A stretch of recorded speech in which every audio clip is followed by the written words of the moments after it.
Hi అండి, ఈరోజు సేమియా ఉప్మా చేసుకోవడం చూద్దాం. చాలా టేస్టీగా ఉంటుంది. మిస్ అవ్వకుండా మొత్తం వీడియో చూడండి.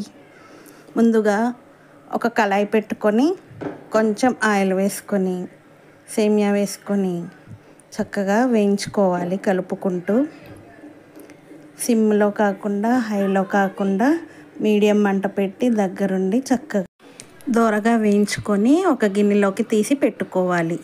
తర్వాత మళ్ళీ కళాయి పెట్టుకొని ఆయిల్ వేసుకొని పోపు దినుసులు వేరుశెనగ గుళ్ళు వేసుకోవాలి.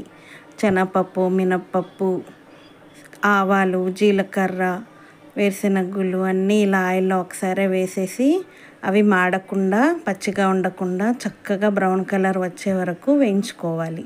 అవి వేగినాక పచ్చిమిర్చి, కరివేపాకు వేసి చిటపటలాడిన తర్వాత ఒక ఉల్లిపాయ సన్నగా పొడుగ్గా కోసుకున్న ముక్కలు, ఒక టమాటా లోపల గింజలు అన్నీ తీసేసి అవి కూడా సన్నగా కోసుకున్న ముక్కలు వేసి వేయించుకోవాలి.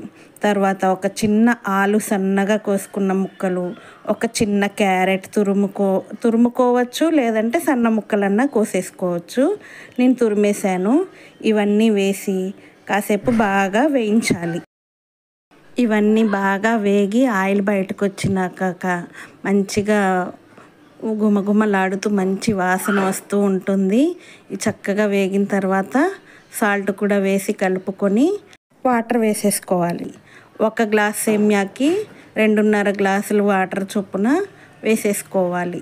సేమియా ఉడకాలి కదండి మరి బాగా చక్కగా, అందుకని వేసేసుకొని ఒకసారి సాల్ట్ చెక్ చేసుకోండి. వాటరు లైట్ సాల్టీగా అనిపించాలి. తర్వాత వేయించి పెట్టుకున్న సేమియా కూడా వేసేసి ఉడకనివ్వాలి. ఇలా చక్కగా ఉడికిపోయి నేను చూపిస్తున్న కన్సిస్టెన్సీ వచ్చినప్పుడు ఇంకా సిమ్లో పెట్టేసి మూత పెట్టి ఒక 10 నిమిషాలు వదిలేయాలి. ఆ ఉన్న నీరు కూడా అంతా ఇంకిపోయి పొడి పొడిలాడుతూ చక్కగా వస్తుంది. చూడండి, 10 నిమిషాల తర్వాత సేమియా ఉప్మా ఎంత బాగుంటుందంటే టేస్టీగా చాలా చాలా బాగుంటుందండి. మనం చట్నీతో తినచ్చు, ఆవకాయతో తినచ్చు, పంచదారతో తినచ్చు, అలా ఉత్తిగా అన్న స్పూన్తో తినేయచ్చండి. చాలా చాలా టేస్టీగా ఉంటుంది. కావాలంటే బఠానీలు కూడా వేసుకోవచ్చు, మన ఇష్టం అండి. ఇలా అన్నీ వేసుకొని చేసుకోవడం వల్ల టేస్ట్ అదిరిపోతుందండి. మీరు కూడా ట్రై చేయండి. ఉప్మా రెడీ. అంతేనండి, నేనైతే పంచదారతోనే తిన్నాను. చాలా బాగుంది. మీకు నచ్చిందా?